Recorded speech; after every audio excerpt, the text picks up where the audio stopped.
کیا شان اللہ تبارک و تعالیٰ نے عطا فرمائی. سرکار مولائے کائنات ہے، داماد پیغمبر جناب حیدر، سرکار مولائے کائنات رضی اللہ تعالیٰ عنہ، ولادت بھی بے مثال اور شہادت بھی، ولادت بھی بے مثال شہادت بھی.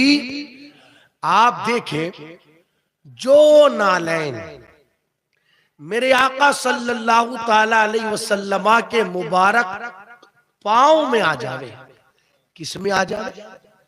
پاؤں میں.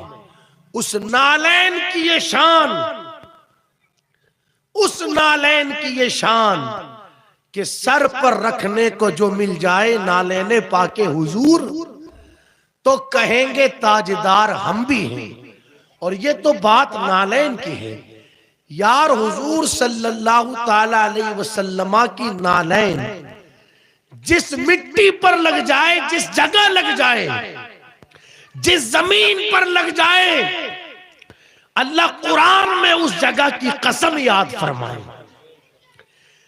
آپ مجھے بتائیں جب پاؤں سے لگ جانے والی نالین کی یہ شان، پاؤں سے لگ جانے والی مٹی کی یہ شان، اور آپ دیکھیں حضور صلی اللہ تعالی علیہ وسلم اس وقت جہاں گنبد خضرا شریف میں لیٹے ہیں اور زمین کا جو حصہ حضور صلی اللہ تعالی علیہ وسلم کے مبارک بدن سے لگا ہے، کسی بھی مکتبہ فکر کا اس میں اختلاف نہیں، سب کا اتفاق ہے کہ زمین کا وہ حصہ جہاں پر میرے نبی کا مبارک بدن لگا ہے، وہ زمین کا حصہ کعبے سے افضل، جنت سے افضل، آپ دیکھیں عرش سے افضل زمین کا وہ حصہ جہاں پر میرے آقا علیہ السلام کا مبارک بدن لگا ہے.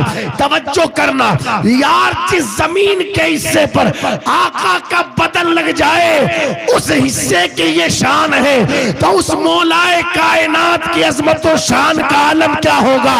آقا فرماتے علی تیرا خون میرا خون، تیرا گوشت میرا گوشت. جس علی کے گوشت کو نبی نے اپنا گوشت بنایا، آقا فرماتے ہیں سب الگ الگ درختوں کی شاخوں سے ہیں مگر میں اور علی ایک ہی شاخ سے ہیں. سبحان اللہ سبحان اللہ، نعرہ تکبیر، نعرہ رسالت، عظمت اہل بیت، سبحان اللہ سبحان اللہ. سرکار مولائے کائنات کی عظمت و شان کا عالم کیا، ولادت بھی بے مثال اور شہادت بھی. پیدا ہوئے تو کعبے میں، سبحان اللہ. دیکھو یہاں پر رک کر کے ایک چیز عرض کروں، مولائے کائنات ہر ایک جگہ نہیں آتے ہیں، کعبے میں آتے ہیں. کہاں آتے ہیں؟ سنیے گا کہاں آتے ہیں. اب اگر مولا علی کو بلانا ہے تو اپنے دل کو کعبہ بنانا پڑے گا.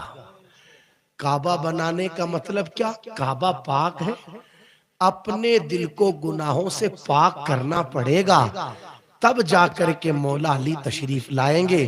اب یہ ہو نہیں سکتا دوست تیرے دل میں نفرتیں ہوں اور تو یہ چاہے کہ مولا علی تشریف لے کر کے آ جاوے، تیرے دل کے اندر معاذ اللہ حسد ہو اور تو یہ سوچے کہ مولائے کائنات تشریف لے کر کے آ جاوے. ایسا نہیں ہوتا. مولائے کائنات کعبے میں تشریف لاتے ہیں، اپنے دل کو کعبہ بنانا پڑے گا. سرکار مولا علی رضی اللہ تعالیٰ عنہ کعبے میں تشریف لائے اور اللہ اکبر دیکھیں کیسی بے مثال ولادت ہے آپ کی. پیدا تو ہو گئے مگر 3 دنوں تک سرکار مولائے کائنات نے آنکھیں نہیں کھولی. محلے میں باتیں ہونے لگی، آنکھیں نہیں کھولتا شہزادہ، لگتا ہے اندھا پیدا ہوا ہے، اس کی آنکھیں ہی نہیں ہیں. جب میرے آقا علیہ السلام کو پتا چلا تو آپ اپنی چچی فاطمہ بنت اسد رضی اللہ تعالیٰ عنہ کے گھر تشریف لے کر کے گئے اور کہا چچی لاؤ تو صحیح ہمارا بھائی کہاں ہے. جب فاطمہ بنت اسد نے سرکار مولائے کائنات کو لا کر حضور علیہ السلام کی گود میں دیا، فاطمہ بنت اسد کا چہرہ اترا ہوا تھا۔ آقا فرماتے چچی اللہ نے شہزادہ عطا کیا ہے اور آپ کا چہرہ اترا ہوا ہے، آخر اس کی وجہ کیا ہے؟ چچی نے کہا کیا بتاؤں، شہزادہ تو پیدا ہوا ہے مگر 3 دن ہو گئے آنکھیں کھولتا ہی نہیں۔ تمہیں پتا ہے محلے میں عورتیں کیا باتیں بناتی ہیں؟ ارے عورتیں محلے میں باتیں یہ کرتی ہیں معاذ اللہ کہ بچہ پیدا ہوا ہے آنکھیں نہیں کھولتا، لگتا ہے بچہ اندھا پیدا ہوا ہے، لگتا ہے اس بچے کے آنکھیں ہی نہیں۔ جس وقت مصطفیٰ جان رحمت صلی اللہ تعالیٰ علیہ وسلم نے یہ سنا، جس وقت میرے آقا علیہ السلام نے یہ سنا کہ چچی یہ کہتی ہے کہ شہزادہ تو پیدا ہوا ہے مگر آنکھیں نہیں کھولتا، تو لوگوں نے باتیں بنانی شروع کر دی کہ بچہ اندھا پیدا ہوا آنکھ ہی نہیں ہے۔ تو آقا نے مسکرا کر کے کہا چچی تم کہتی ہو آنکھیں ہی نہیں ہے مگر میں دیکھتا ہوں کہ اس جیسی کسی کی آنکھ ہی نہیں ہے۔ تم کہتی ہو کہ آنکھیں ہی نہیں ہے مگر میں دیکھتا ہوں کہ اس جیسی کسی کی آنکھیں ہی نہیں ہے۔ سچ کہا میرے نبی نے، اس جیسی کسی کی آنکھیں ہی نہیں ہے۔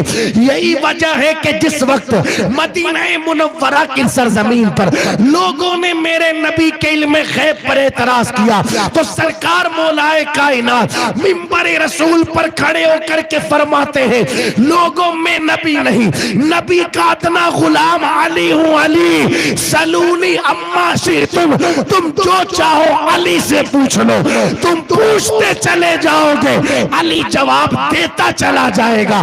جس وقت مولا علی نے یہ ارشاد فرمایا اس وقت اسی مجمع میں انسانی شکل اختیار کر کے جبرائیل آ گئے اور آ کر کے جبرائیل نے کہا علی تم نے بہت بڑا دعویٰ کیا ہے، جو چاہو مجھ سے پوچھ لو، تو بتاؤ نا کہ اس وقت جبرائیل کہاں ہے؟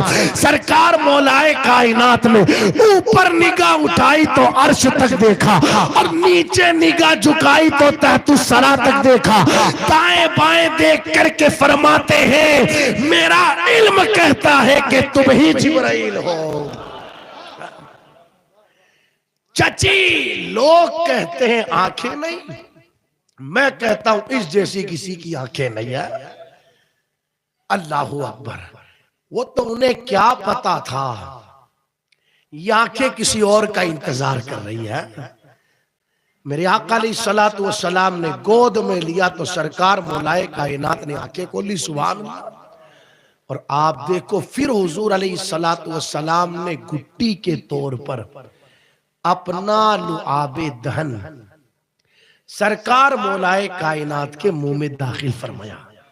اور آپ دیکھو سرکار مولا علی کو گٹی دی جائے تو لعاب میرے نبی کا، زہرا پاک رضی اللہ تعالیٰ عنہ کو گٹی دی جائے تو لعاب میرے نبی کا، امام حسن مجتبیٰ کو گٹی دی جائے لعاب میرے نبی کا، آقا حسین کو گٹی دی جائے لعاب میرے نبی کا، سیدہ زینب کو گٹی دی جائے تو لعاب میرے نبی کا۔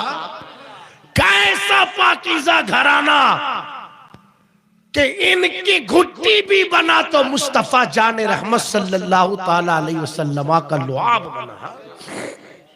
وہ سرکار مولائے کائنات، وہ سرکار مولائے کائنات